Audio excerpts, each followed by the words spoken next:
Nagparamdam na ang Tape Incorporated sa ipinost nila sa kanilang Facebook account na Tape is finally coming back. Kasabay nito ay in-announce ang pagkahalal kay Miss Malu Choa Faggar bilang President at CEO ng naturang kumpanya. Hindi talaga madali at mabigat itong responsibilidad na harapin ni Ma'am Malu, lalo na't gusto nilang magbalik sa ere. Sabi naman ng ilan ay naayos na nila ang terms of payment sa GMA7 dahil may mga babayaran pa sila sa Kapuso Network. Kaya may pinag-uusapan na raw na variety game show na gagawin sa GMA7.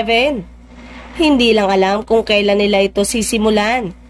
Ayon din sa legal counsel ng Tape Incorporated na si Attorney Maggie Abraham Garduque, natuwa siyang si Ma'am Malu Faggar ang pinaupong presidente at CEO ng naturang kumpanya. Samantalang kapansin-pansin pala ang pagbaba ng ratings ng It's Showtime at tila lumipat ang ilang viewers sa Itbulaga.